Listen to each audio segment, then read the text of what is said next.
పర్యాయం దేవుని యొక్క వాక్యాన్ని వినడానికి చేరి రావడానికి దేవుడు నాకు ఇచ్చినటువంటి సదవకాశాన్ని బట్టి ప్రభువుని ఎంతగానో స్తుతిస్తున్నాను. నన్ను ఈ స్థలానికి ప్రేమతో ఆహ్వానించినటువంటి దైవజనులు తిమోతి అన్నగారికి, అలాగే స్థానిక సేవకులు శామ్యూల్ గారు శామ్యూల్ అన్న గారికి హృదయపూర్వకమైన వందనాలు తెలియచేస్తున్నాను.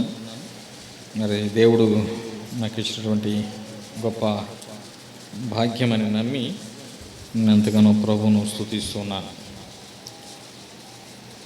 చిన్న మాట చదువుకున్న తర్వాత కొద్ది నిమిషాలు మరి క్లుప్తమైన సందేశాన్ని మనం విందాం. న్యాయాధిపతుల గ్రంథం 4వ అధ్యాయం 23, 24 వచనాలను అందరం కూడా తీసి చదువుదాం. 23, 24 వచనాలను అందరం కూడా చదువుదాం. Page number 201, page number 201. అది క్రొత్త నిబంధనలో ఉండదు, పాత నిబంధనలో ఉంటుంది. మీలో చాలామంది క్రొత్త నిబంధనలు ఎదుగుతున్నట్టున్నారు. పాత నిబంధన పుస్తకంలో 201. 23, 24 వచనాలు అందరూ చదువుతాం. ఆ దినమున దేవుడు ఇశ్రాయేలుల ఎదుట కనాను రాజైన యాబీబును అణిచెను. తరువాత వారు కనాను రాజైన యాబీబును సంహరించుటకు ఇశ్రాయేలు చెయ్యి కనాను రాజైన యాబీబుకు విరోధముగా అంతకంతకు హెచ్చుచూ వచ్చాను. చిన్న ప్రార్థన చేసుకున్నాం. కృపా సత్య సంపూర్ణ ప్రేమ కలిగిన తండ్రి, మధ్యాహ్నం మరొకసారి నీ పాదాల చెంతకే వస్తున్నాం. నిలబడిన మీ దాసు నోటి మాంచ్యం గలవాడు, నీవే మీ దాసు నోటి బోరగా మీరు వాడుకొనమని యేసుక్రీస్తు వారి పేట అడిగి వేడుకుంటున్నాము తండ్రి. మంచిది ప్రియులారా, న్యాయాధిపతుల గ్రంథం మనం చదువుతున్నాం. 23, 24 వచనాలను చదువుతున్నాం. ఆ దినమున దేవుడు ఇశ్రాయేలు ఎదుట కనాను రాజైన యాబీబును అణిచెను. తరువాత వారు కనాను రాజైన యాబీను సంహరించు వరకు ఇశ్రాయేళ్ల చెయ్యి కనాను రాజైన విరోధముగా అంతకంతకు హెచ్చుచూ వచ్చెను. యానివర్సరీ రోజునాడు, మందిరపు యానివర్సరీ, ఇమ్మానుయేలు ప్రార్థన మందిరం అంతకంతకు హెచ్చవ్వాలి, అంతకంతకు వర్ధిల్లాలి, అంతకంతకు దీవించబడాలి. ఇమ్మానుయేలు ప్రార్థనా మందిరంలో ఉన్నటువంటి వారి చెయ్యి అందరికంటే కూడా ఎక్కడ ఉండాలి? హెచ్చుగా ఉండాలి, కానీ తక్కువగా ఉండడానికి వీలు. హెచ్చుగా ఉండాలి. దేవుని ప్రజల చెయ్యి పైన ఉండాలి అంటే ఏం చేయాలి? మందిరం దేవుడు మనకి ఇచ్చాడు, సంఘాన్ని ఇక్కడ దేవుడు మనకి ఇచ్చాడు. కానీ సంఘం హెచ్చుగా ఉండాలి అంటే, మన చెయ్యి హెచ్చుగా ఉండాలి అంటే, విశ్వాసులుగా రక్షించబడ్డ వారిగా ఏం చేయాలి? దేవుడు తన పనిని భారతదేశంలో జరిగించాలి అనుకున్నాడు. అది దేశంలో పని జరిగించడానికి దేవుడు కార్యం చేయాలి అని అంటే దేవుని కొరకు కొంతమంది మనుషులు అవసరం. సంఘాన్ని దేవుడు ఇచ్చాడు, సహవాసాన్ని మనకి ఇచ్చాడు, సేవకుల్ని ఇచ్చాడు, సత్యాన్ని ఇచ్చాడు. కానీ సంఘం హెచ్చించబడాలి. సంఘం యొక్క చెయ్యి పైన ఉండాలి. ఇక్కడ 23, 24 వచనాల్లో మనం చదువుతున్నప్పుడు ఆ దినమున అని అన్నాడు. ఏ దినమున? ఆ దినమున దేవుడు ఇశ్రాయేలు ఎదుట ఏం చేశాడు? కనాను రాజును అణిచేశాడు. ఇప్పుడు ఎవరి చేయి పైన ఉంది? ఎవరి చేయి పైన ఉంది? ఇశ్రాయేళ్ల చేయి పైన. ఈ న్యాయాధిపతుల గ్రంథంకి ఉన్న మరొక పేరు ఏంటంటే 7 పాప చక్రాల పుస్తకము అని అంటారు. ఏమంటారు? 7 పాప చక్రాల పుస్తకం. చక్రం అంటే ఏంటి కదా, రొటీన్ అవుతూ ఉంటుంది. ఇది రొటీన్ అయ్యేటువంటి పుస్తకం అన్నమాట. అందులో ఏంటి రొటీన్ అయ్యేది అంటే, ఇశ్రాయేలీలు పాపం చేస్తారు, పాపానికి తగిన శిక్ష దేవుడు పంపిస్తాడు. శిక్ష వచ్చిన తర్వాత ఇశ్రాయేలు ఏం చేస్తారు అంటే దేవునికి ప్రార్థన చేస్తారు. ప్రార్థన చేయగానే దేవుడు మరలా ఇశ్రాయేల్ మీద దేవుడు ఏం చేస్తాడు అంటే ఒక కనికరాన్ని చూపించి ఒక న్యాయాధిపతిని పంపిస్తా ఉంటాడు. అర్థమైందా? మళ్ళీ చెప్పనా? మళ్ళీ చెప్పనా? ఈ న్యాయాధిపతుల గ్రంథానికి ఉన్నటువంటి మరొక పేరు ఏమంటారు అంటే పండితులు 7 పాప చక్రాల పుస్తకము అని అంటారు. ఎందుకని అలాగ అన్నారు అని అంటే, ఈ న్యాయాధిపతుల గ్రంథంలో ఇశ్రాయేలీయులు పాపం చేస్తారు. రెండవది, పాపం చేసిన తర్వాత పాపం చేసినందుకు దేవుడు ఏం చేస్తాడు? వారిని శిక్షిస్తాడు, శిక్ష వస్తుంది.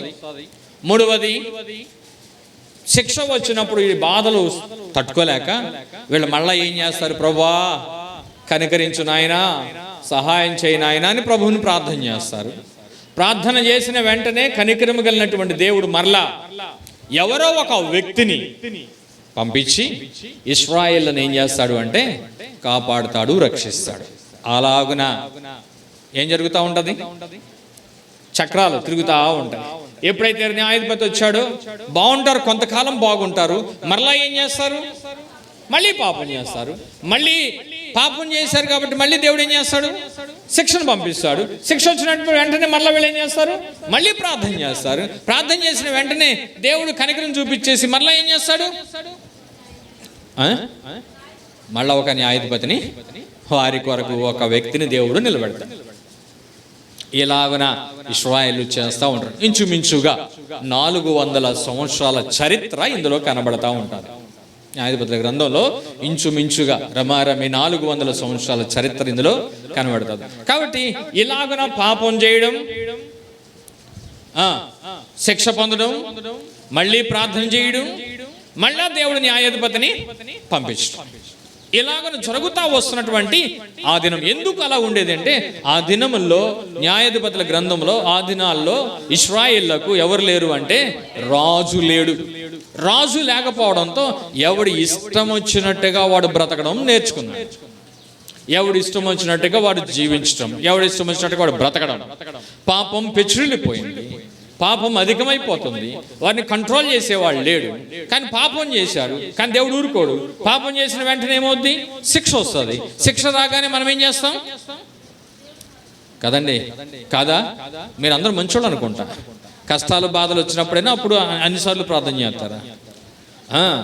కొంతమంది ఉంటారు కదండి, కష్టం బాధ రాగానే ఉపవాసాలు ఉండి కదండి, ఎన్ని ఉపవాసాలు చేస్తారో కష్టం రాగానే. ప్రార్థన అంటే ప్రార్థన, ప్రార్థన అంటే ప్రార్థన. మళ్ళీ అది పొందుకోగానే మళ్ళీ కనబడరు, కంటికి కనబడరు. ప్రార్థన ఉండదు, వాక్యం ఉండదు, సహవాసం ఉండదు, ఏమీ ఉండదు. మళ్ళీ మళ్ళీ ఏం చేస్తారు? మళ్ళీ పాపంలో పడిపోతారు. పాపంలో పడ్డ వెంటనే మళ్ళీ ఏమొస్తుంది? శిక్ష వస్తుంది. దేవుడు శిక్షించినప్పుడు మళ్ళీ ఏముంది? కష్టాలు బాధలు వస్తాయి. వచ్చిన వెంటనే మళ్ళీ ఎక్కడికి వస్తారు? అయ్యగారండి మా కొరకు, మీ సంఘంలో మా కొరకు ఓ సేవకుని ఒక ఆవిడ ఉందంట, అయ్యగారండి మా కొరకు, మా కుటుంబం కొరకు మీరు ఉపవాసం ఉండి ప్రార్థన చేయండి అందంట. ఎవరిని? పాస్టర్ గారిని. ఆడ పాస్టర్ గారు అన్నారంట, మేము ఉపవాసం ఉండి చేస్తే నువ్వు కడుపు నిండా తిని పడుకుంటావమ్మా అని అడిగాడంట. ఇప్పుడు సంఘంలో ఎంతమంది ఉన్నారో అంతమంది కొరకు పాస్టర్ గారు రోజు ఉపవాసాలు ఉన్నారనుకో, చివరికి పాస్టర్ గారు ఏమైపోవాలి? మనం మాత్రం కానీ మనం చెప్తాం కదా ఏమని, పాస్టర్ గారు చాలా కష్టాలు బాధలు ఉన్నాయి. మా సంఘంలో కూడా ఒక ఆయన వచ్చి ఉంటాడు, ఉపవాసం ఉండి ప్రార్థన చేయమన్నాడు కానీ చాలా గట్టిగా ప్రార్థన చేయండి పాస్టర్ గారు, కష్టాలు ఎక్కువ. గట్టిగా అంటే ఏంటి? ప్రార్థన గట్టిగా ఒకటి, నెమ్మదిగా ఒకటి, మెత్తగా ఒకటి ఉంటుందా? కొద్ది గట్టిగా ప్రార్థన చేయండి పాస్టర్ గారు అన్నాడు. ఏమని చేయాలి అన్నాను. నేను ఆ రోజు నాడు ఆ బలిపీఠం దగ్గర ప్రార్థన చేసినటువంటి వారు దేవుని ప్రజలు అన్నారు, మీ దేవుడు దూరంగా ఉన్నాడేమో గట్టిగా అన్నారు. లేదా అలా కేకలు వేయండి. నేను అలా గట్టిగా కేకలు వేసి ఇవ్వండి కాదయ్యా, నేను నెమ్మదిగానే ప్రార్థన చేస్తాను. ఎలాగూ చేసిన దేవుడు నా ప్రార్థన. మరి ఏంటి వీళ్ళకి గట్టిగా ప్రార్థన చేయడం అంటే ఏంటో నాకు ఇప్పటికీ తెలియలేదు. ఒకవేళ ఎక్కడున్న సేవకులను ఏమన్నా అడిగి తెలుసుకుందాం అనుకుంటున్నాను. నేను ఎక్కడికి వెళ్ళినా అడిగి తెలుసు, గట్టిగా ప్రార్థన చేయాలండి. ఈ న్యాయాధిపతుల గ్రంథంలో ఉన్నటువంటి పరిస్థితి ఏంటంటే ఆ దినమున అని అన్నాడు. ఏ దినమున మనం చదువుకుందాం. 4వ అధ్యాయం 1వ వచనానికి వద్దాం. 1వ వచనం. ఏహూదు మరణమైన తరువాత ఇశ్రాయేలు ఇంకను, అది గుర్తుపెట్టుకోవాలి, యెహోవా దృష్టికి ఇంకను దోషులై ఉండిరి గనుక యెహోవా హోషేర్లో ఏలు కనాను రాజైన యాబేను చేతికి వారిని అప్పగించెను. అతని సేనాధిపతి అన్యుల హోరేషేతులో నివసించిన సిసెరా, అతనికి 900 ఇనుప రథములుండెను. అతడు 20 సంవత్సరములు ఇశ్రాయేలు కఠినమైన బాధ పెట్టగా ఇశ్రాయేలీలు, ఇక్కడ మీరు చదివారా, దోషులయ్యారు. దోషులైన తర్వాత దేవుడు ఏం చేశాడు? శిక్ష పంపించాడు. శిక్ష రాగానే వీళ్ళు మళ్ళీ ఏం చేశారు? అక్కడే ఉంది కదండి. ఏం చేశారు? పాపం చేశారు, దోషులయ్యారు. దోషులైన తర్వాత దేవుడు ఏం చేశాడు? శిక్ష పంపించాడు. శిక్ష వచ్చినప్పుడు వారు ఏం చేశారు? దేవునికి ఏం చేస్తున్నారు? ప్రార్థన చేస్తున్నారు. దేవునికి ప్రార్థన చేసినప్పుడు కొంతమందిని దేవుడు అక్కడ లేపాడు. ఆ అధ్యాయంలో మీరు చదువుకోండి. దేవుడు లేపాడు వారు. కొంతమందికి దేవుని పని కొరకు దేవుడికి అవసరమైన వారు ఉన్నారు. అన్యుల చెయ్యి పైనుంది, వారు శిక్షిస్తున్నారు. ఎన్ని సంవత్సరాలు? అక్కడే ఉంది మాట 4వ అధ్యాయంలో. ఎన్ని సంవత్సరాలు? 20 సంవత్సరాలు దేవుని ప్రజలను ఏం చేస్తున్నారు? కఠినంగా శిక్షిస్తున్నారు. కఠినమైన బాధలు వస్తున్నాయి, కఠినమైన శ్రమలు వస్తున్నాయి. దేవుని యొక్క ప్రజల మీదకి సిసెరాను పంపించాడు రాజు. ఇప్పుడు రాజు, నాయకుడు, సైతానుడు నేరుగా వచ్చి సంఘం మీద దాడి చేయడు, విశ్వాసుల మీద దాడి చేయడు. ఏ సిసెరా లాంటి పంపిస్తాడు. ఈరోజు సిసెరా లాంటి మన భారతదేశంలో అనేక లక్షల మందిని తయారు చేశాడు. ఈరోజు లక్షల మంది సిసెరాలు తయారయ్యారు. బలమైనటువంటి వారు వచ్చి దేవుని ప్రజలను ఏం చేస్తున్నారు అంటే శిక్షిస్తున్నారు, బాధ పెడుతున్నారు, సేవ చేసే వాళ్ళని కొడుతున్నారు, సమస్యలకు గురి చేస్తున్నారు, కొంతమంది కొడుతున్నారు, కొంతమందిని నానా బాధలు, చిత్రహింసలు పెడుతున్నారు, కొంతమందిని కోస్తున్నారు, కొంతమందిని రకరకాల హింసలకు గురి చేసి, అవమానాలకు గురి చేసి ఆత్మహత్య చేసుకునేటట్టుగా ప్రేరేపిస్తున్నారు. వీరెవరో తెలుసా? సిసెరాలు. ఈరోజు దేవుని యొక్క సంఘాల్లోకి, దేవుని పరిచర్యకు, ఇశ్రాయేల్ జనాంగం మీదకి రాజు అయినటువంటి యాబేను అనేక మందిని పురుగొల్పి సంఘాలను పాడు చేయడానికి, దేవుని సేవను పాడు చేయడానికి, పరిచర్యను పాడు చేయడానికి అనేక మంది సిసెరాలు బయలుదేరారు. ఈరోజు బయట నుంచే సిసెరాలు కాదు, సంఘంలో కూడా ఈరోజు అనేక మంది సిసెరాలు ఉన్నారు. వారి బలం చూపిస్తున్నారు, వారి శక్తిని చూపిస్తున్నారు. నన్ను గాని సంఘానికి రానివ్వకపోతే, నన్ను గాని సంఘంలో పెత్తనం చేయనివ్వకపోతే, నన్ను గాని పాడనివ్వకపోతే నేనేంటో చూపిస్తా. ఇలాగ సంఘాన్ని పాడు చేసేవారు ఈరోజు లేరా?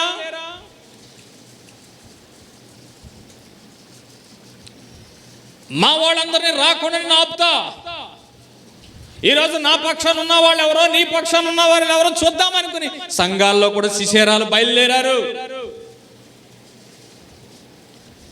పిలుపు లేకుండా, దేవుని ఏర్పాటు లేకుండా, దేవుని సేవకంటూ వచ్చి, లేదా సంఘంలో పెద్దగా ఉన్నామని, సంఘంలో స్థానం ఇవ్వలేదని, సంఘంలో గుర్తించలేదని, సంఘంలో గ్రూపులుగా ఏర్పాటు చేసి సంఘాలను పాడు చేసేవారు, ఇశ్రాయేలును బాధ పెట్టేవారు, సేవకులను బాధ పెట్టేవారు ఈరోజు సంఘాల్లో లేరా? మన సేవా జీవితాల్లో ఎంతమంది లేరు?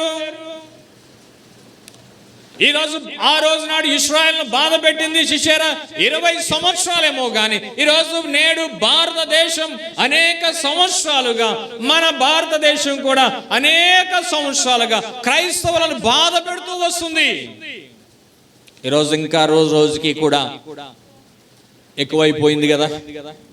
వారి చెయ్య పైనుంది, మన చెయ్యి ఏమైపోయింది?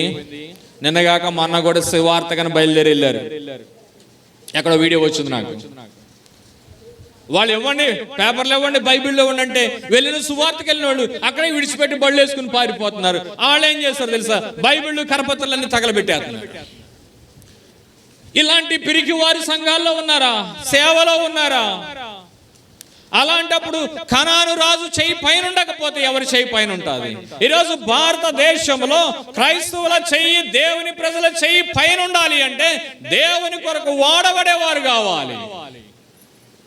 దేవుని ప్రజలు బాధించబడుతున్నప్పుడు, శ్రమ పెట్టబడుతున్నప్పుడు, కనాను రాజు చేయి పైనుండి అనేక శ్రమల గుండా తీసుకుని వెళ్తున్నప్పుడు ఈరోజు క్రైస్తవ జనాభా చేయి పైనుంటే ఎంత బాగుండు. దేవుని కొరకు వాడబడేవారు ఉంటే బాగుండు కదా. ఈ పళంగా ఇక్కడికి వచ్చి గన్నబట్టుకుని నిలబడితే ఎంతమంది ఉంటామంటారు? ఇక్కడ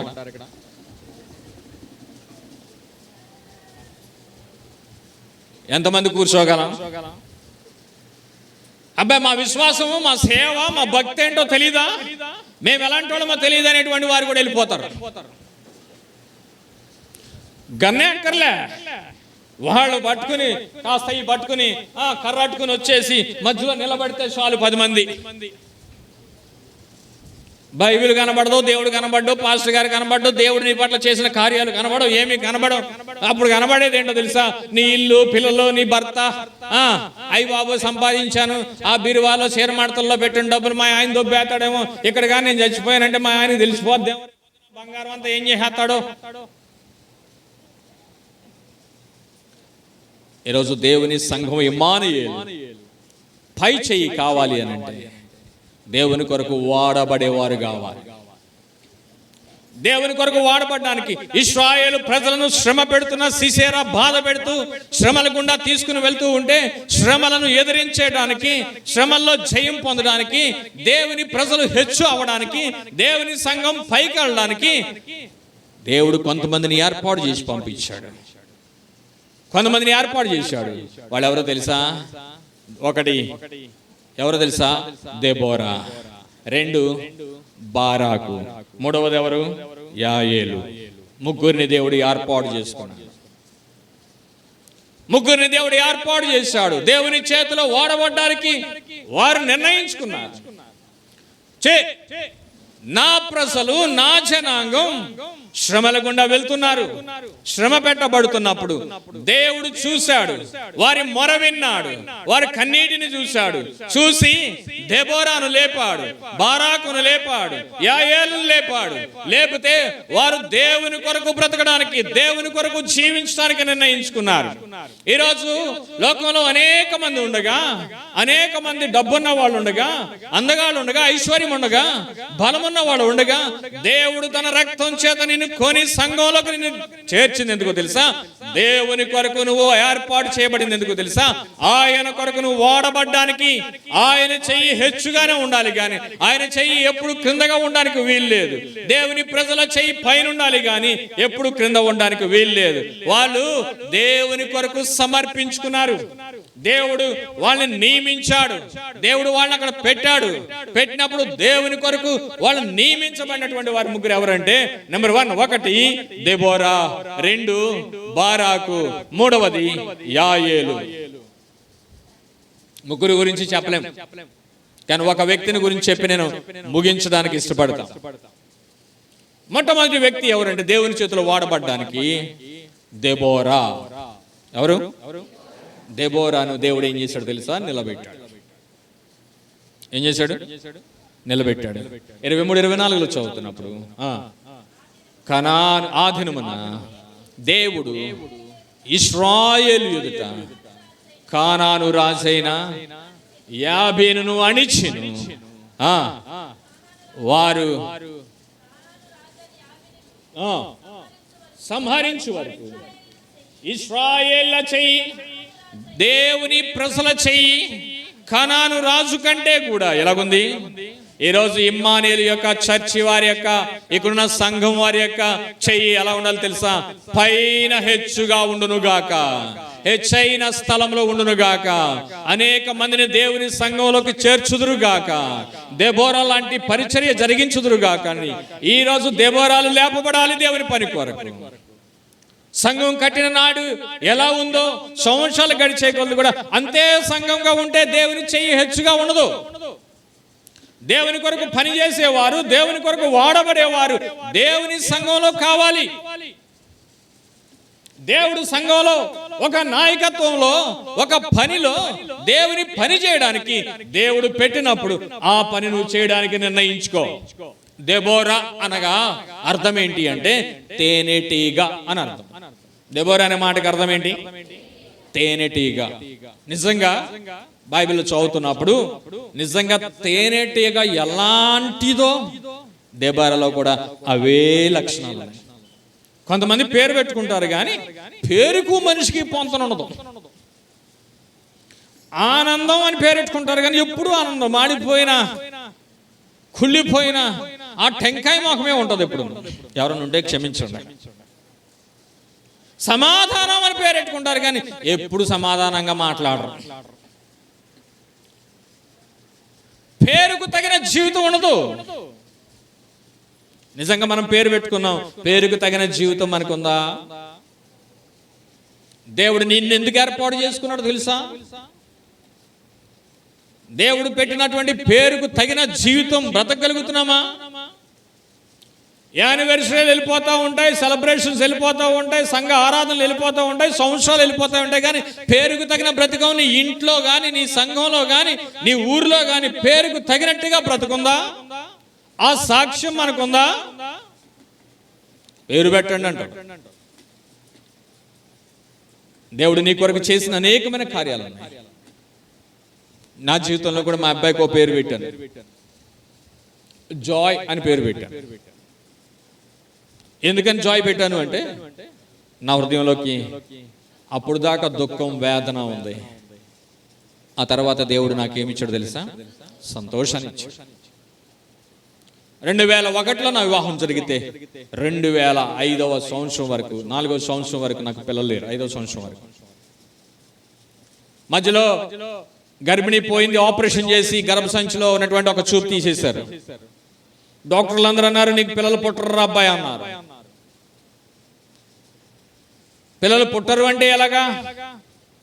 ప్రార్థన చేస్తాం. దేవుడు అబ్రహాముకి ఇచ్చిన వాగ్దానాన్ని ఇచ్చాడు. సంవత్సరం 2004వ సంవత్సరం వాగ్దానాన్ని చేతపట్టుకున్నాం. ఇద్దరం కలిసి ప్రార్థన చేశాం. ప్రభువా నీ సేవకులమైన మాకు ఈ వాగ్దానాన్ని ఇచ్చావు. అబ్రహాంకి ఇచ్చిన వాగ్దానం. ముసల వయసులో వడిలిపోయిన వయసులో కార్యాలు చేయగల దేవుడు, అసాధ్యమైనప్పుడు సాధ్యం చేయగలవాడు దేవుడు కదరాను అని ప్రార్థన చేసినప్పుడు మేమిద్దరం మోకాళ్ళుంచి కన్నీటితో ప్రార్థన చేసి ప్రభు పాదాలు పట్టుకున్నప్పుడు 2004వ సంవత్సరంలో దేవుడు అద్భుతంగా కార్యం చేసి నా భార్య యొక్క గర్భాన్ని దేవుడు తెరిచాడు. 2005వ సంవత్సరంలో డెలివరీ టైంకి హాస్పిటల్కి తీసుకెళ్ళిన తర్వాత ఒక బాబు పుట్టాడు నాకు. ఓ బాబు పుట్టిన తర్వాత డాక్టర్ అన్నాడు, అబ్బాయి 2వ ఆపరేషన్ కూడా చేశాం, ఇక మళ్ళా గర్భసంచి ఉంటే ప్రెగ్నెన్సీ వస్తే 3వ ఆపరేషన్ అయిపోతుంది, ఉంచమంటావా తీసేయమంటావా అన్నాడు. ఎంతో బాధ, దుఃఖం. మొదట ఆపరేషన్ పోయింది, పిల్లలు పుట్టరనే వేదన, బాధతో నేను ఉన్నాను. గర్భంలో పిల్లాడు పుట్టాడనేటువంటి సంతోషం, ఆనందం నా జీవితంలోకి వచ్చింది. ఎప్పుడైతే నా గర్భంలో, నా యొక్క భార్య గర్భంలో దేవుడు ఒక కుమారుడిని నాకు ఇచ్చాడో, నాకు గర్భఫలాన్ని దేవుడు ఇచ్చాడో, ఆ బాబు పుట్టగానే చూసి నా హృదయంలోకి ఏమొచ్చింది తెలుసా? జరగదు అన్న దాంట్లో నుంచి, శూన్యంలో నుండి దేవుడు కార్యాన్ని జరిగించాడు. ఇదే గొప్ప నిదర్శనం దేవుని గొప్పతనం అని నా జీవితంలో వేదనతో, బాధతో ఉన్న నా జీవితంలోకి ఏమిచ్చాడు తెలుసా? ఆనందాన్ని ఇచ్చాడు. కాబట్టి వెంటనే నా కొడుకు పెట్టిన పేరేంటో తెలుసా? జాయ్ అన్నాడు. డాక్టర్ పిలిచి అన్నాడు, ఉంచమంటావా తీసేయమంటావా అన్నాడు. రెండో ఆపరేషన్, మూడో ఆపరేషన్ మళ్ళా వస్తే, నా భార్య ఎందుకు పనిచేయదు అయ్యగారు, తీసేయండి అన్నాడు. మరి తీసేస్తాను కానీ నీ కొడుకుని చూసుకున్నావా అన్నాడు. చూసాను అయ్యగారు. ఆడు ఎలక పిల్లంతా ఎంతే ఉన్నాడు, బతుకుతాడు చచ్చిపోతాడు గ్యారంటీ. ఇప్పుడు మళ్ళా నాకేమొచ్చింది తెలుసా? ఇటు చచ్చిపోతే కనుక నాకు పిల్లలు లేరు అనుకుని అన్నాను, ఉంచేయండి అని అన్నా.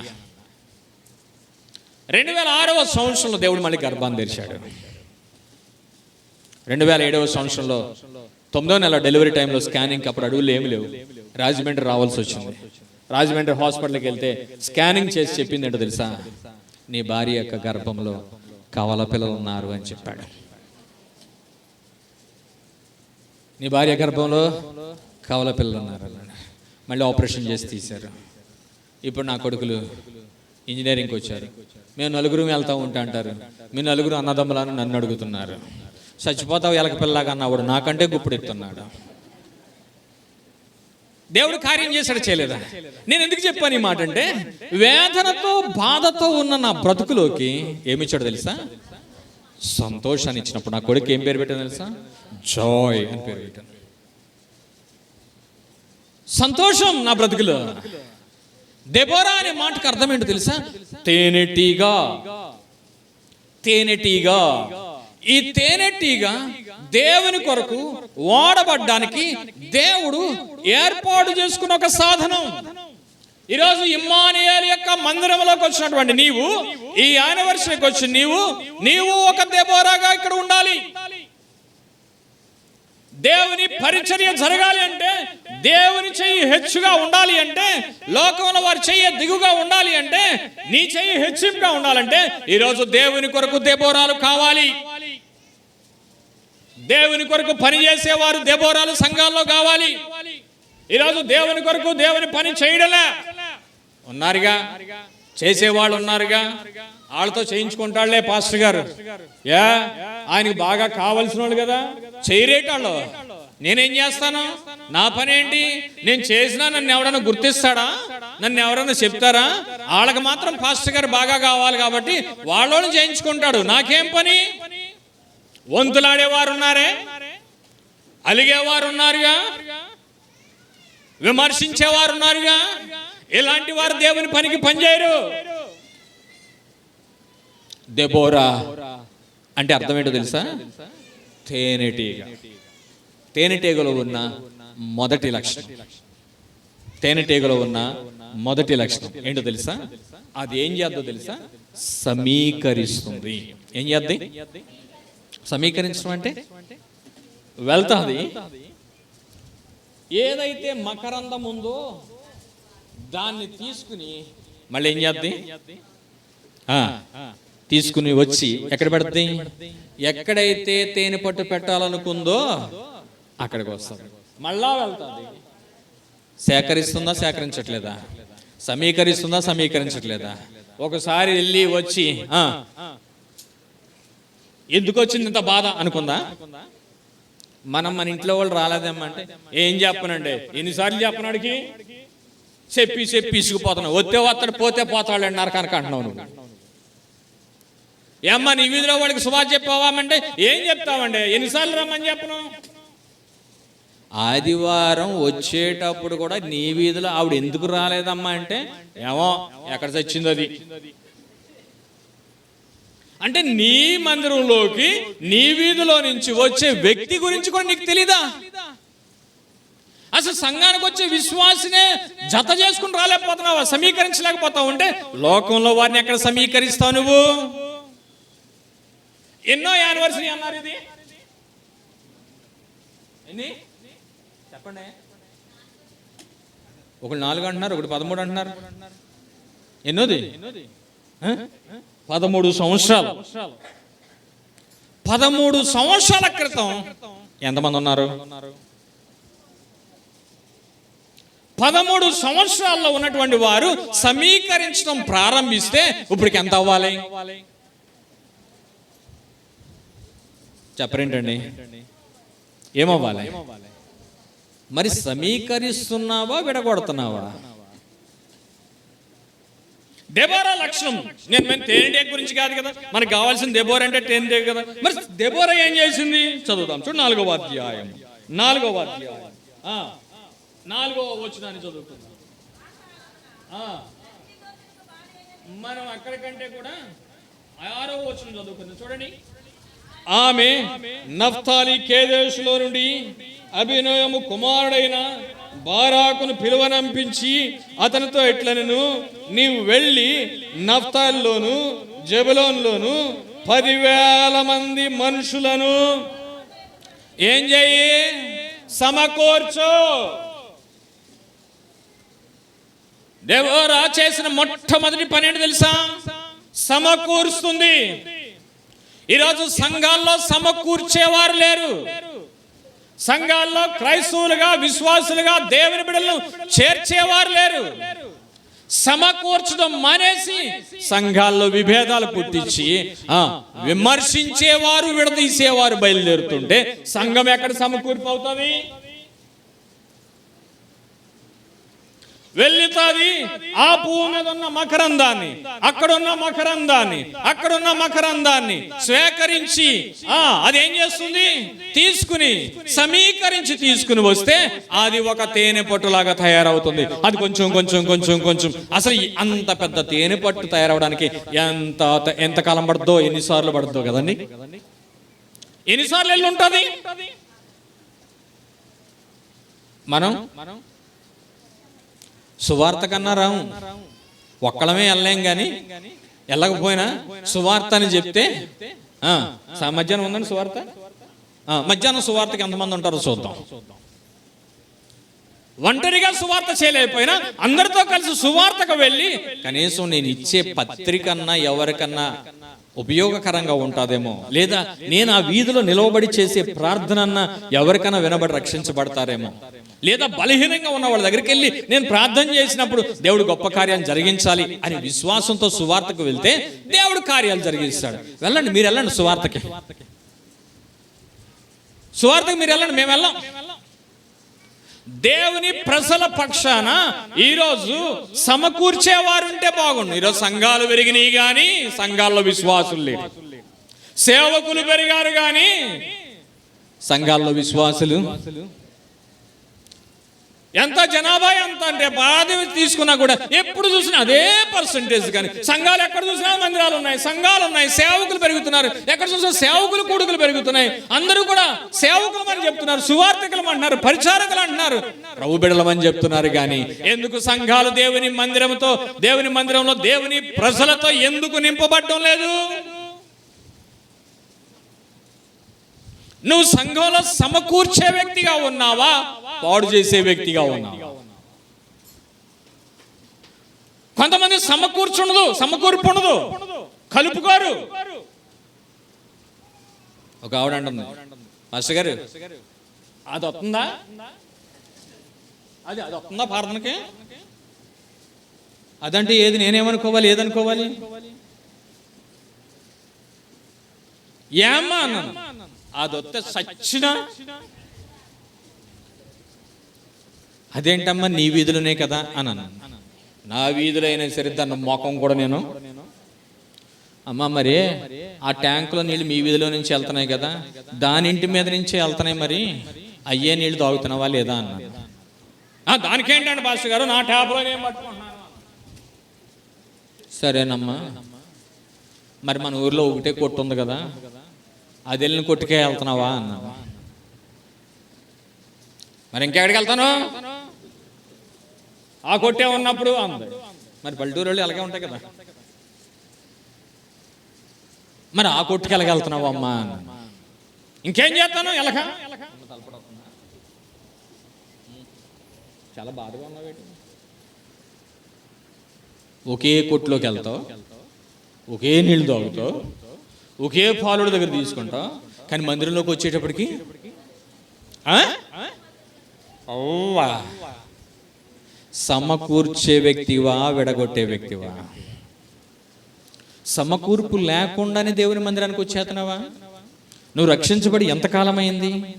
ఒక్క ఆత్మనైనా దేవుని మందిరంలోకి నడిపించావా? ఎన్ని సంవత్సరాలు సంఘానికి వస్తున్నావు? నీ ఆత్మీయ జీవితం ఎన్ని సంవత్సరాలు అయింది? ఒక్కళ్ళకైనా సువార్త చెప్పగలిగావా? నీ ఉద్యోగంలో, నీ వ్యాపారంలో, నీ వ్యవసాయం చేసే స్థలంలో, లేదా నువ్వు వెళ్ళిన స్థలాల్లో, ప్రయాణాల్లో ఒక్కడికైనా దేవుడు నీ పట్ల చేసిన కార్యాన్ని సాక్ష్యం ఇవ్వగలుగుతున్నావా? ఈరోజు ఒక్క వ్యక్తి, సంఘంలో ఉన్న ఒక్కొక్క వ్యక్తి ఒక సంవత్సరంలో యానివర్సరీ టయానికల్లా ఒక వ్యక్తిని, 30 మంది ఉన్నారు అనుకుందాం, ఒక సంవత్సరానికి కనీసం ఒక్క వ్యక్తిని సమకూర్చగలిగితే, ఒక వ్యక్తిని సమకూర్చగలిగితే 30 మంది ఎంతమంది అవుతారు మళ్ళీ యానివర్సరీకి? ఏరి మరి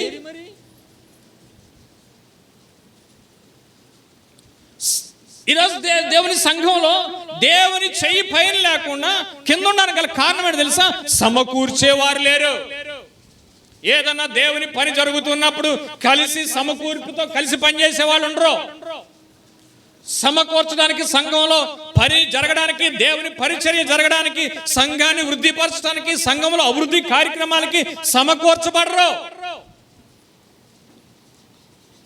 కూర్చుందా మాట్లాడుకున్నారని అంటే ఆ రోజే నాకెక్కడది ఖాళీ, నాకు ఖాళీ ఉన్నప్పుడు పెట్టు. ఇంపార్టెంట్ అన్నా సరే ఈరోజు యానివర్సరీ అని తెలుసు, అయినా వచ్చారా చాలా మంది? రారు. వాళ్ళకి ఏది ముఖ్యం? దేవుని కన్నా, దేవుని పని కన్నా, సంఘానికన్నా, ఆరాధన కన్నా లోకం ముఖ్యమైంది. ఈ యానివర్సరీ రోజు కల్లా నువ్వు మళ్ళా ఏం చేయాలి తెలుసా? మరలా సంవత్సరానికల్లా నేను వచ్చినా రాకపోయినా ఈ రోజు చేయవలసిన తీర్మానం ఏంటో తెలుసా? అయ్యా, సంవత్సరానికి ఒక వ్యక్తినైనా నేను సమకూర్చే వ్యక్తిగా, దెబోరా లాంటి హృదయం నాకు, నా కొరకు నువ్వేం చేయి? మనుషులను ఏం చేయి? సమకూర్చు. ఈరోజు దేవుని సంఘాల్లో అనేక మంది సమకూర్చబడితే, ఒక గ్రామంలో ఒక 2000 మంది జనాభా అనుకోండి, ఒక 1000 మంది పైనే సమకూర్చబడ్డారు అనుకోండి దేవుని ప్రజలు. ఇప్పుడు ఆ ఊర్లో ఎవరి చెయ్యి పైన ఉంటుంది చెప్పండి? ఈరోజు వాళ్ళ చెయ్యి పైన మన చెయ్యి కింద ఉండడానికి గల కారణం ఏంటి? ఇన్ని సంవత్సరాలుగా భారతదేశం ఆచారాల, వ్యవహారాల్లో చీకట్లోకి వెళ్ళిపోతా కారణం ఏంటి తెలుసా? దేవుని కొరకు పనిచేసేవారు, దేవుని కొరకు ప్రయాసపడేవారు, దేవుని కొరకు మనుషులను సమకూర్చేవారు లేరు. ఈ మధ్యాహ్నం దేవుడు నీతోనే మాట్లాడి తెలుసా? నువ్వు మనుషులను ఏం చేయాలి? సమకూర్చాలి. రెండవ మాట మనం చదువుకుందాం. రెండవ లక్షణం ఏంటి అంటే, దెబోరాలో ఉన్నటువంటి రెండవ లక్షణం ఏంటి అంటే, ఆ దెబోరా శ్రమ పడే జీవి. రెండవది ఏంటంటే శ్రమ పడే జీవి. తేనెటీగ ఏం చేద్దో తెలుసా? తేనెటీగ ఏం చేద్ది? శ్రమ పడతాం. ఒకసారి వెళ్ళి వచ్చి కూర్చోదు, ఒకసారి వెళ్ళి వచ్చి కూర్చునేది కాదు. ఇప్పుడు దెబోరాలో ఉన్న లక్షణం ఏంటో కూడా చెప్పనా? శ్రమ పడేటువంటి జీవి. ఎవరి కొరకు? ఎవరి కొరకు? దేవుని కొరకు శ్రమ పడాలి. చూడండి, మనం దెబోరాలో ఆ లక్షణం ఉందో లేదో మనం చదువుకుందాం. 4వ అధ్యాయంలోకి మనం వద్దాం. 4వ అధ్యాయంలోకి 4వ వచనాన్ని మనం చదువుకుందాం. 4వ అధ్యాయం 4వ వచనం, న్యాయాధిపతుల గ్రంథం 4వ అధ్యాయం 4వ వచనం. ఆ కాలమున లబ్బిదోతుకు భార్య అయిన దెబోరాను ప్రవక్తి ఇశ్రాయేళ్లకు న్యాయాధిపతిగా ఉండెను. ఆమె ఎఫ్రాయిము మన్యమందలి రామాకును బేతేలుకును మధ్యనున్న దెబోరా సరళ వృక్షము క్రింద తీర్పు తీర్చుటకై ఇశ్రాయేలు ఆమె యొద్దకు. ఇప్పుడు చెప్పండి, ఆమె శ్రమపడే జీవి అనడానికి గల కారణం ఏంటి చెప్పనా? ఆమె శ్రమపడే జీవి అనడానికి గల కారణం ఏంటి? ఎలా చెప్పొచ్చు చెప్పనా? లబ్బిదోతుకు ఎవరావిడి? భార్య. ఇప్పుడు లబ్బిదోతుకు భార్య అంటే మరి ఇంట్లో అన్ని చెయ్యాలా వద్దా? భార్యగా చెయ్యాలా వద్దా? ఆన వండాలి, పొద్దున్నే ఓడవాలి, అన్ని చెయ్యాలా వద్దా? భార్యగా చేయవలసిన పనులన్నీ చెయ్యాలా వద్దా? చెయ్యాలి. రెండవది, అక్కడ ఇంకో లక్షణం ఉంది. ఏంటది? ఆమె ప్రవక్తి. ఇశ్రాయేలుకి ఎవరామె? ఇశ్రాయేలుకి ఎవరావిడి? ప్రవక్తగా ఉంది. రెండవది, న్యాయాధిపతిగా కూడా ఉంది. ప్రవక్తి అంటే దేవునికి ప్రజలకు మధ్యవర్తిగా ఉంది, అంటే దేవుని పనిలో కూడా ఉంది. ఆమె దేవుని పని చేస్తుంది. మూడవదిగా, ఇశ్రాయేలుకి ఎలాగుంది? ఇప్పుడు చెప్పండి, ఖాళీగా కూర్చుని పడుకుంటుంది అంటారా? పడుకుంటుందా? ఎందుకని? మనకి ఇంట్లో పనే తేమలో ప్రార్థన కొత్త 10 గంటలకు యానివర్సరీ అంటే 10 గంటలకు వచ్చినప్పుడు సార్ చేయొద్దండి. స్థానిక సంఘం, బయట వద్దులేండి, స్థానిక సంఘం 10 గంటలకి. అమ్మ వచ్చావా రాలేదా? చెవు కొట్టుకున్నావో చెంప కొట్టుకున్నావో తెలుస్తలేదు నాకు, కానీ పైకెత్తితే నాకు చేతులు కనబడతాయి. 1, 2, 3, 4 వచ్చారు అంటే మిగిలిన వాళ్ళకి ఏంటి?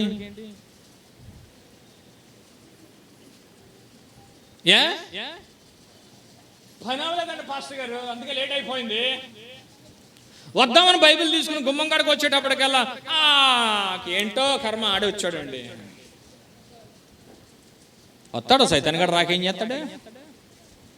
మా నాన్న ఏమంటాడు తెలుసా? మా నాన్నగారు సేవకులు, క్రీస్తు దాసు గారని హెబ్రోన్లో రక్షించబడ్డారు.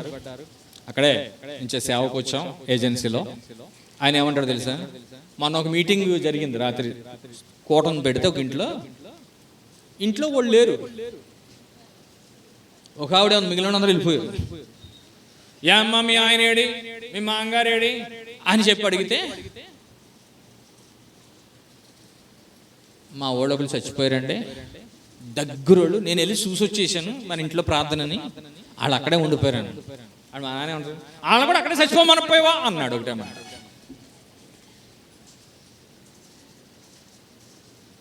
వాళ్ళని కూడా అక్కడే సావమని ఎందుకు రావడం?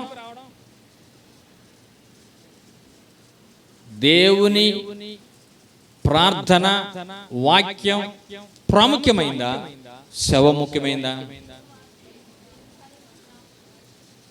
వాళ్ళమ్మ ఆదివారం చనిపోయింది, పొద్దున్నే ఫోన్ వచ్చింది,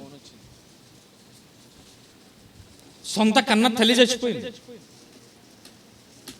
వాళ్ళు ఫోన్ చేశారు, మీ అమ్మ చచ్చిపోయింది రా అని.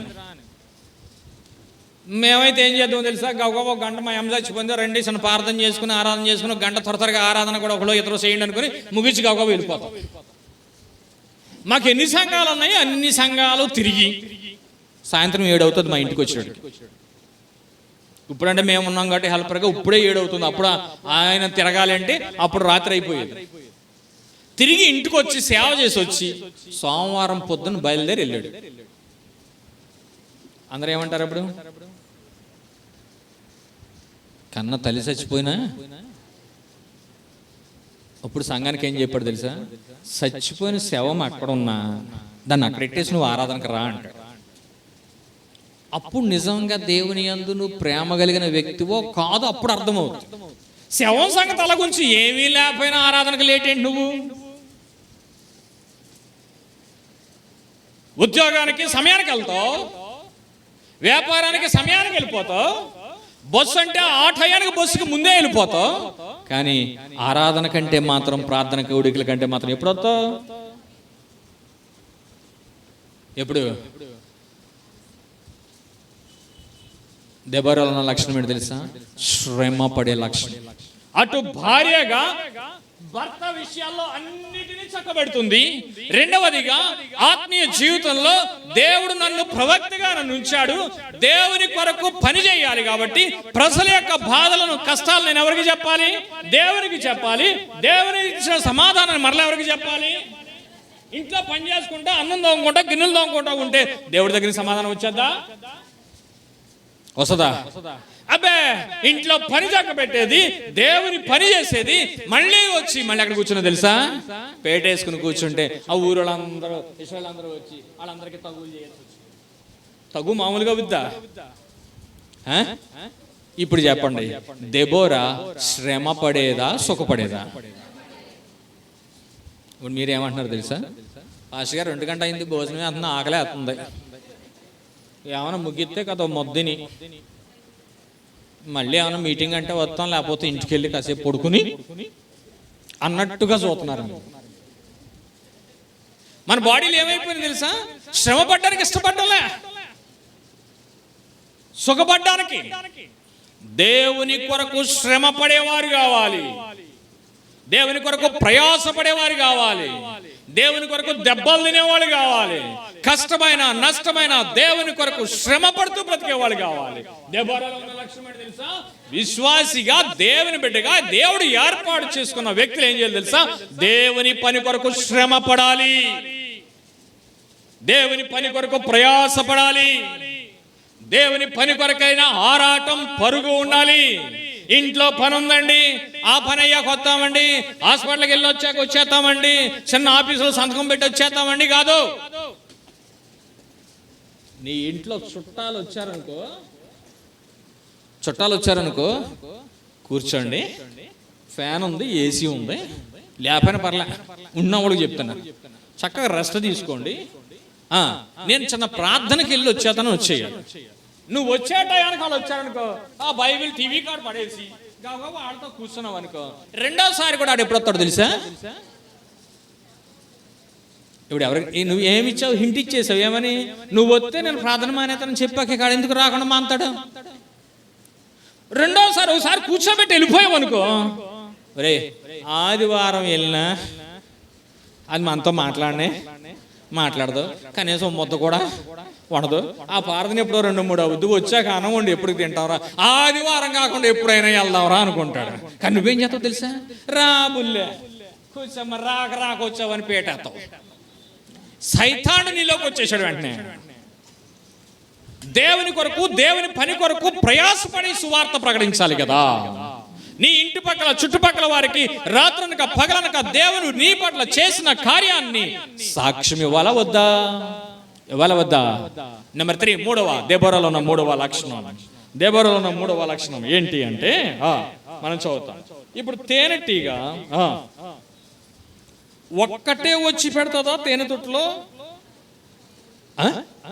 ఒక్కటే పెడుతుందా? ఒకటే ఉంటుందా? ఉంటాయి ఉండవా?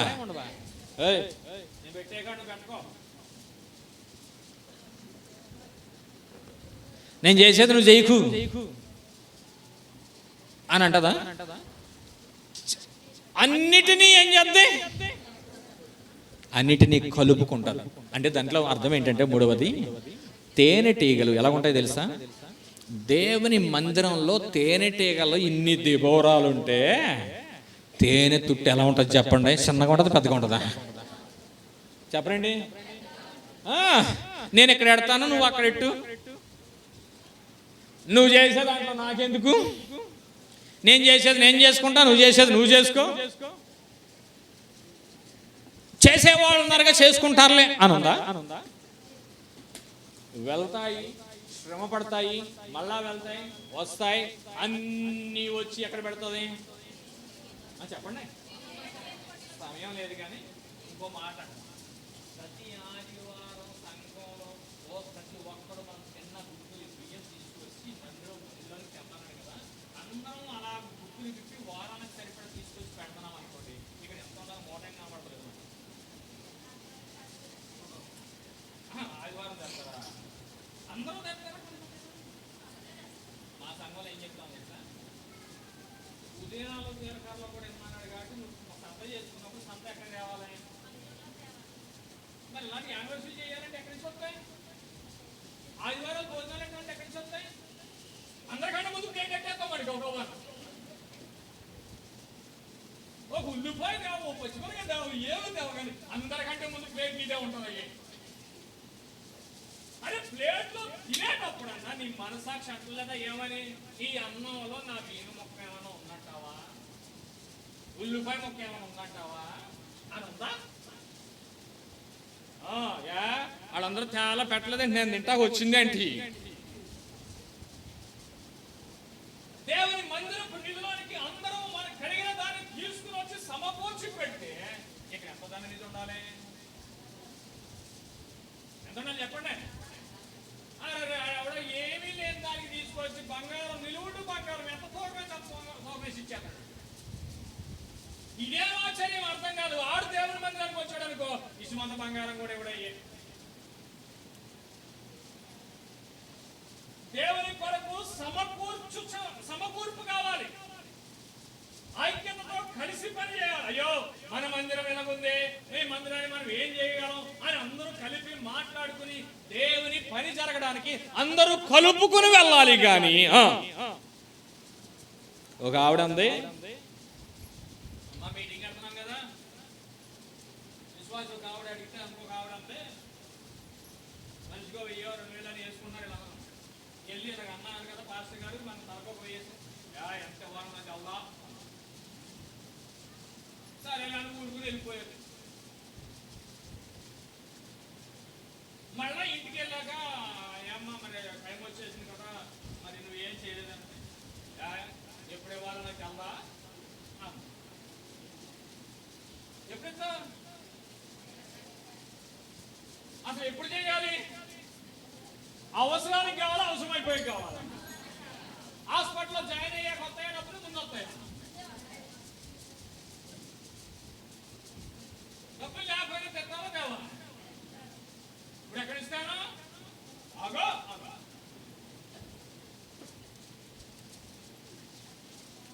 అందరూ చెయ్యి కలిపితే, అందరం ఐక్యమత్తో కలిసి ప్రార్థన చేస్తే, అందరం ఐక్యతతో కలిసి ప్రభువుని స్తుతిస్తే, అందరం కలిసి గళమెత్తి ప్రభువుని గానం చేస్తూ ఉంటే ఎంత సంతోషంగా ఉంటుందండి.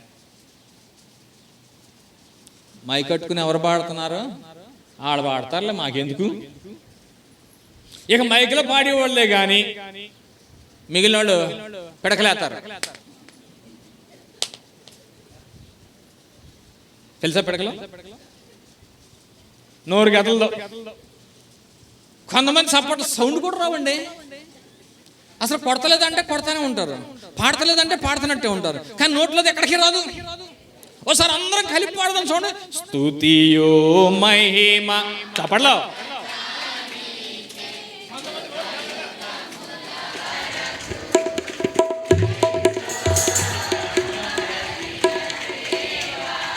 ఏంటి పేడకెళ్ళేస్తున్నారు? కరెక్ట్గా. స్తుతియో మహిమ ఘనత నీకే యుగ యుగముల వరకు.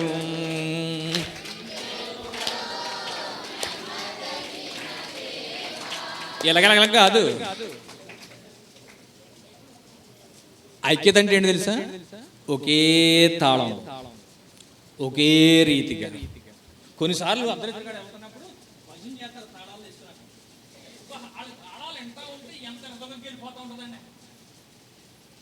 ఆడ కంచెలు కొడుతున్నారు, ఆడ తాళాలు కొడుతున్నారు, ఆడ సపోర్ట్ కొడుతున్నారు. ఇప్పుడు సంఘంలో ఐక్యత ఉందో లేదో ఇప్పుడు తెలిసిపోయింది నాకు. సంఘంలో ఏమన్నా తెలుసా? ఐక్యత. ఒకళ్ళంటే ఒకరికి ప్రేమ, అనురాగం, ఐక్యత కలిగి జీవించాలి. ఆరాధన అయిపోయిన తర్వాత అందరికి నువ్వు ఒక్కొక్కరికి ఏం చేయాలి తెలుసా? శత్రువుకు కూడా చెప్పాలి వెళ్ళి నువ్వు. ఐక్యత అంటే అది. ఈ పక్క నుంచి వెనకాల తొట్టులోకి వెళ్ళిపోతాం కాదు. సంఘంలో ఉన్న వాళ్ళందరూ ఐక్యత కలిగి ఉన్నాం అనుకో, ఎవ్వరు ఏమి మా సంఘంలో ఏం చెప్పారు తెలుసా? అంటే ప్రతిదీ మా సంఘం అన్నాను. మన సంఘంలో ఏం చెప్పారంటే, వీళ్ళు వస్తారు కదా కర్రలు వేసుకుని, రోడ్లు వేసుకుని, మనకి ఎప్పుడు దాడి చేస్తున్నారు కదా, మీరు ఏం చేయొద్దు, ఎవడు వచ్చినా బెదరకండి. మీకు ఇంత కాదు చిన్న సంఘాలు వాళ్ళకి ఏం చెప్పామంటే, ఎవడు బెదరద్దు, ఎవడు వెళ్ళదు, అందరూ అలాగే కూర్చోండి. వాళ్ళు కర్రలు వేసుకుని నడుచుకుంటూ వస్తారు కదా, వచ్చినప్పుడు అలాగే లోపలికంటే అందరినీ రాను. ఆ గుమ్మం కాడ కూర్చున్నవాడు ఈ గుమ్మం కాడ కూర్చున్నాడు తొలిపేసేయండి. కూర్చున్నవాడు కూర్చున్నట్టే ఉండి లోపలికంటే రాగానే 2 కోడకి లాగేయండి, తర్వాత చూసుకుంటారు.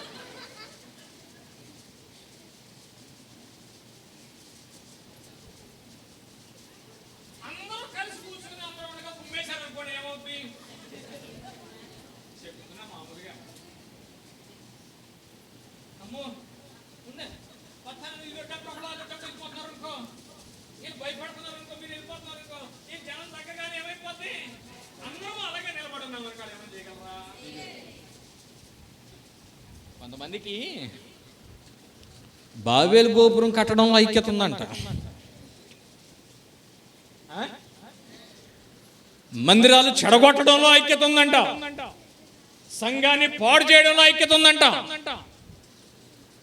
కానీ దేవుని పని కట్టడానికి మాత్రం ఏమి లేదు తెలుసా? ఐక్యత లేదు. ఈ యానివర్సరీలో చెప్పే శుభ సందేశం ఏంటో తెలుసా? ఈ ఇమ్మానుయేలు పరిచర్యలు లేదా ఇమ్మానుయేలు మందిరం ఇంకా నువ్వు అభివృద్ధి చెందాలంటే అందరము కలిసి, ఎవరితో కలిసి సంఘంలో ఉన్న సేవకునితో కలిపి వెళ్ళాలి. అంతేగాని డబ్బు ఉన్న వాడితో కలిసి సంఘంలో వెళ్తాం కాదు, బలం ఉన్న వాడితో కలిసి వెళ్తాం కాదు. సేవకుడు ఏం చెప్పాడో వాళ్ళు ఎవరైనా కానీ దేవుని పరిచర్య కొరకు దేవుడు ఎవరిని నిర్ణయించుకున్నాడో ఆయనతో పాటే ఉండాలంతే, ఆయనతో కలిసి పనిచేయాలి. కొంతమందికి ఏముండదు తెలుసా? ఐక్యత ఉండదు. ఏముండదు? ఇప్పుడు 3వ పాఠం ఏంటది అంటే మనం ఎలాగుండాలి? ఐక్యంగా ఉండాలి. అందుకని ఎఫెసీయులకు రాసిన పత్రిక 4వ అధ్యాయం 1వ వచనంలో చదువుకున్నాం. కాబట్టి సమాధానమను బంధము చేత ఆత్మ కలిగించు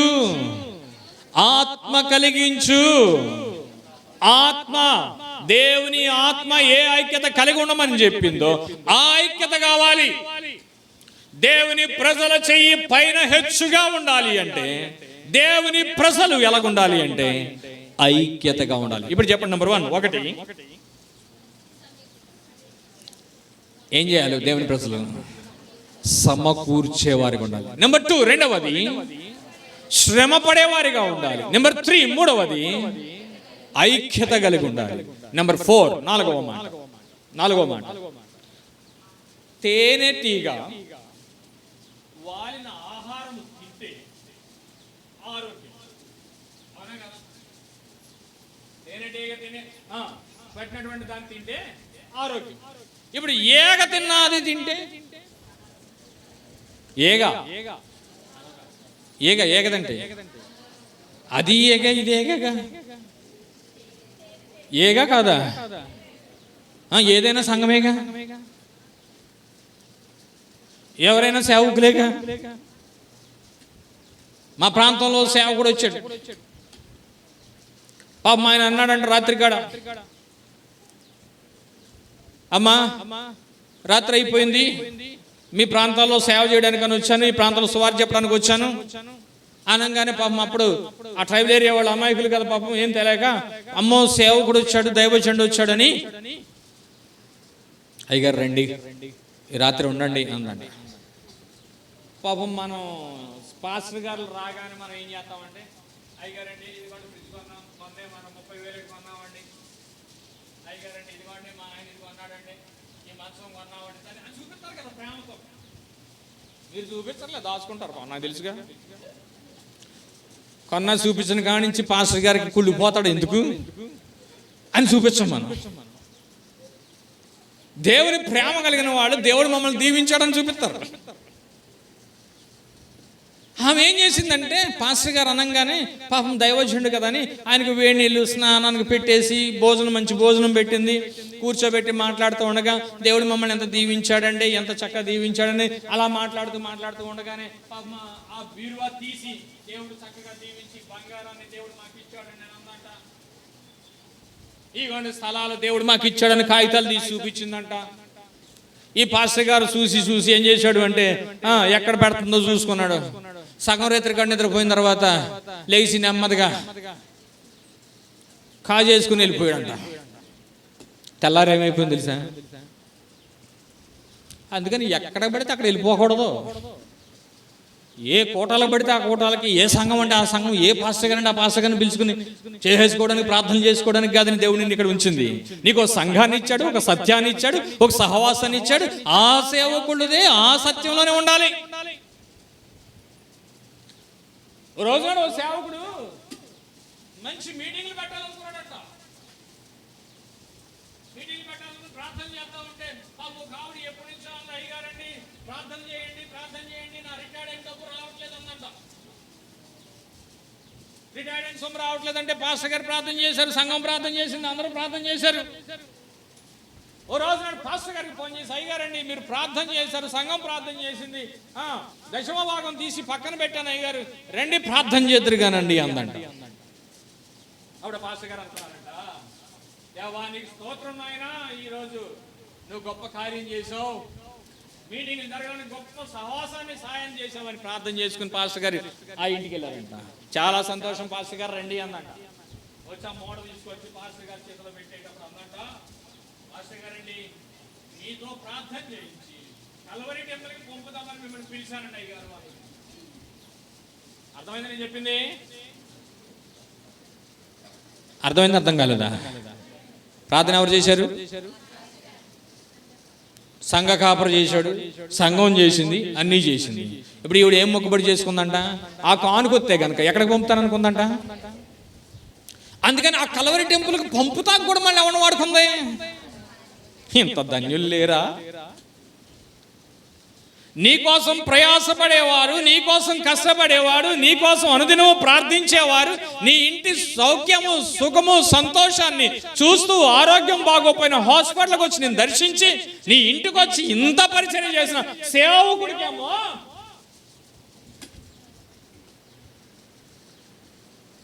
పైగా ఏమంటున్నావు తెలుసా?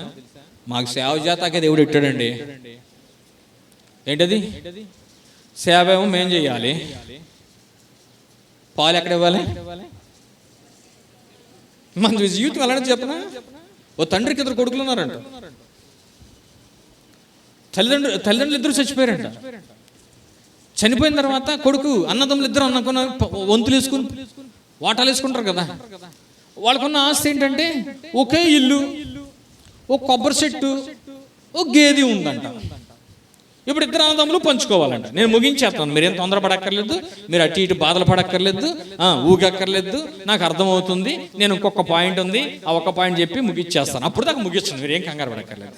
ఇప్పుడు ఒక గేదె ఉంది, ఒక కొబ్బరి చెట్టు ఉంది, ఒక ఇల్లు ఉంది. ఇప్పుడు వాటా ఎలాగేయాలి? పాప వాళ్ళ అన్నయ్య అన్నాడంట, తమ్ముడా ఒకటే చెట్టు ఉంది, నేను నీకంటే పెద్దోడు కాబట్టి పై భాగం నేను తీసుకుంటా, కింద భాగం నువ్వు తీసుకున్నాడట. తమ్ముడా మరి గేదె వాటా ఇయ్యాలి, ముందు భాగం నువ్వు తీసుకో, పైన కొబ్బరి చెట్టు తీసుకున్నాను కదా కాబట్టి ముందు భాగం నువ్వు తీసుకో, వెనకాల భాగం నేను తీసుకుంటాను అన్నాడు. అబ్బా మీరు చాలా స్పీడ్గా ఉన్నారండి. ఇల్లు వాటా వేయాల్సి వచ్చింది. ఎప్పుడు ఇల్లు వాటా ఎలాగ వేయాలి? ఇప్పుడు చెరసగం వేయాలి కదా. అలా వేయకుండా ఈడు ఏం చేశాడంటే, ముందు భాగం నువ్వు తీసుకో, పెద్దోడు కాబట్టి నేను వెనకాల ఉండాలి కాబట్టి నేను వెనకాల భాగం ఉంటాను, నువ్వు ముందు భాగం తీసుకో తమ్ముడా, ఆ ముందు నువ్వు ఉండు అన్నాడంట. ముందు ఇల్లు ఎందుకు తీసుకోమన్నాడు? ఓడవాలి, కళ్ళాపి వేయాలి, ముగ్గట్టాలి, ఇల్లంతా శుభ్రం చేయాల్సిన బాధ్యత ఎవరిది? ఆడిది. వెనకాల రూమ్లో ఉన్నవాడికి ఏముంది? ఏం లేదుగా, హాయిగా పడుకుంటామే కదా తినేసి. ఇది వదిలేసాడు. కొబ్బరి చెట్టు వాట మొదల్లో మందు గిందు అంతా ఈడేయాలి, కాయలు ఎవడ కోసుకుంటాడు? గేదెకి మేత పాలు అన్నీ చూడాల్సిన బాధ్యత ఎవడది? పాలు ఎవడ వెతుక్కుంటాడు? సంఘంలోనేమో మేత గీత అంతానేమో ఇక్కడేయాలి, మానేల మందిరంలో. పాలు ఎవడ పితుక్కోవాలి? మొక్క మొదల్లో నువ్వు ఆత్మీయంగా ఎదగడానికి బలపరిచి అన్నీ చేసేదేమో ఇమ్మానేలు మందిరం. కాయలు ఎవడ కోసుకుంటున్నాడు? ఉద్యోగం వచ్చిన తర్వాత, వ్యాపారం వచ్చిన తర్వాత నీ జీతం, నీ దశమ భాగాలు ఎవరికి వెళ్తున్నాయి? చెప్పరేంటండి? ఆరోగ్యం ఇక్కడ, ఆశీర్వాదం ఇక్కడ, ఫలాలు మాత్రం ఎక్కడో. ఏగా ముట్టుకున్న తింటే అనారోగ్యం, తేనెటీగ పెట్టింది తింటే ఆరోగ్యం. ఆరోగ్యకరమైన బోధలో నువ్వు ఉండు అంటే దాని అర్థం ఏంటంటే, తేనెటీగ అనారోగ్యమైనటువంటి స్థలాల్లో ఎక్కడ పడితే అక్కడ వాళ్దో, కుళ్ళిపోయిన వాటి మీద వాళ్దో, ఎంగిలి వాటి మీద వాళ్దో. ఎక్కడ వాళ్తో తెలుసా? మకరందం స్వచ్ఛమైంది, పరిశుద్ధమైంది ఎక్కడుందో అక్కడే వాళ్తుంది. అదే తీసుకొచ్చి ఎక్కడ పెడుతుంది? మందిరంలో పెట్టాలి. అంటే ఎక్కడ ఉన్నా, దేవుని మందిరంలో ఉన్నా, బయట ఉన్నా దెబోరా లాగా మనం ఎలాగుండాలో తెలుసా? పరిశుద్ధమైన వారిగా ఉండాలి. దేవుని పని జరగడానికి, దేవుని పరిచర్య జరగడానికి ఉన్న 12 గోత్రాల వారిని పిలవలేదు. 12 గోత్రాలలో కొంతమందిని మాత్రమే పిలిచింది. కొన్ని గోత్రాల వారిని అక్కడ మీరు చదువుకోండి, నేను చెప్పట్లేక టైం అయిపోయింది. ఎవరైతే పరిశుద్ధంగా దేవుని కొరకు పనిచేసేవారు ఉన్నారో, యథార్థంగా ఉన్నారో, వారిని మాత్రమే దేవుని పని కొరకు వాడుకుంది. ఈరోజు దేవుని పని కొరకు వాడబడాలి అంటే గనక, దేవుని పని జరగాలి అంటే గనక, సంఘం అభివృద్ధి చెందాలి అంటే గనక, సరిహద్దులు విశాలపరచబడాలి అంటే గనక, దేవుని కొరకు పరిశుద్ధమైన జీవితాన్ని జీవించేవారు కావాలి, కానీ అశుద్ధమైన దాన్ని తినేవారు కాదు. నేను మూసేస్తున్నాను. చివరి మాట. మూసేసాను అనగానే అయిపోయింది అనుకున్నారే? తేనె పట్టు పెట్టిన తర్వాత ఎంత చక్కగా పెట్టిందో అని నువ్వు తేనె పట్టు దగ్గరికి వెళ్ళావు అనుకో, ఏం చేద్దాం? చెప్పండి, ఏం చేద్దాం? రమ్మ, తీసుకో, ఎంతకాలం తీసుకో, నేను మళ్ళీ తెచ్చుకుంటాను అంటదా? అది కష్టపడి సంపాదించిన తేనె పట్టును ఎవడైనా పాడు చేయడానికి వస్తే వచ్చే శత్రువును గమనించి ఇవన్నీ ఏం చేస్తాయి తెలుసా? గమనించి ఏం చేద్దాం? ముందే అలర్ట్ అయిపోద్ది. ఏం చేద్దాం తెలుసా? సైతానుడు నీ ఆత్మీయ జీవితాన్ని దాడి చేసి పాడు చేయాలని చూస్తూ ఉన్నప్పుడు నువ్వు దేవుడున్నాడులేండి, చూసుకుంటాడులేండి అని అనకూడదు. ఏం చేయాలి తెలుసా? వాడు నీ తేనె పట్టును పాడు చేయక ముందే నువ్వు ఎలాగుండాలి తెలుసా? అలర్ట్ అవ్వాలి, జ్ఞానంగా ఉండాలి, ప్రతి దాడి చేయడానికి సిద్ధంగా ఉండాలి. వాడు పాడు చెయ్యక ముందే నువ్వేం చేయాలి తెలుసా? అన్నిటినీ సిద్ధపరచుకుని దేవుని కొరకు పని చేయడానికి నువ్వేం చేయాలి? ఎవడైనా దేవుని పని పాడు చేస్తే దేవుడు ఏం చేస్తాడు? వాడిని పాడు చేస్తాడు.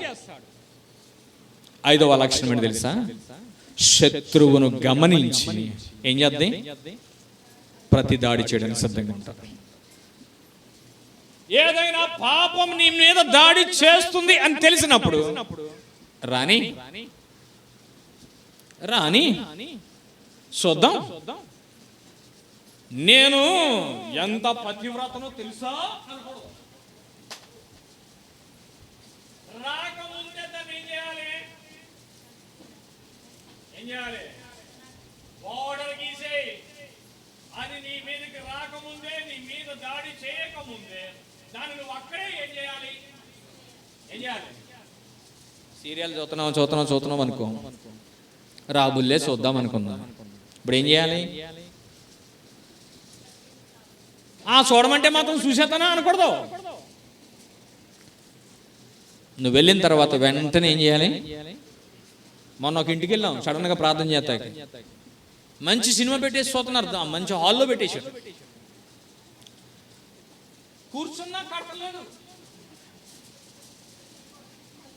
కూర్చున్నా కడతలే. ఇక చూడలేక అన్నాను, ప్రార్థన చేద్దాం రండి అన్నాను. అప్పుడన్నా కడతారేమో అని. ఆడ ఆవిడంటుంది టీవీ అంటుంది, కానీ ఇది మాత్రం చూడలేదు.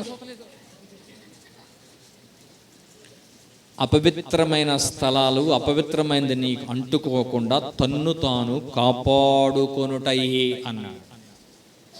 ఆ పాపం నీ మీద దాడి చేయకముందే, నిన్ను విశ్వాస జీవితాన్ని పాడు చేయకముందే నీ ఆత్మీయ జీవితానికి గోడలు నువ్వేం చేయాలి? కట్టాలి. ప్రార్థన చేద్దాం, కళ్ళు మూసుకోండి. ఒక్క నిమిషం. దేవుని హస్తం, దేవుని చెయ్యి హెచ్చుగా ఉండాలి అంటే ఈ యానివర్సరీ రోజు నాడు దేవుని మందిరపులో నీ హస్తం హెచ్చుగా ఉండాలి అంటే దెబోరాలు దేవుని సంఘంలో కావాలి, దేవుని పరిచర్య చేసేవారు కావాలి, దేవుని కొరకు శ్రమ పడేవారు కావాలి, దేవుని కొరకు పోరాడేవారు కావాలి, దేవుని కొరకు ఐక్యతతో కలిసి పనిచేసేవారు కావాలి, దేవుని కొరకు సమాధానం, సత్యాన్ని ప్రకటించేవారు కావాలి, అనేక మందిని సమకూర్చేవారు కావాలి. ఎన్ని సంవత్సరాలైంది నువ్వు రక్షించబడి? ఒక్క వ్యక్తినైనా సమకూర్చావా? ఒక్క వ్యక్తినైనా ప్రభు దగ్గర నడిపించావా? ఒక వ్యక్తి అయినా నీ ద్వారా సంఘంలోకి వచ్చాడా? సమీకరిస్తున్నావా, చెడగొడుతున్నావా? శ్రమ పడుతున్నావా? దేవుని మందిరం కొరకు, దేవుని పని కొరకు శ్రమ పడగలుగుతున్నావా? ప్రయాస పడగలుగుతున్నావా?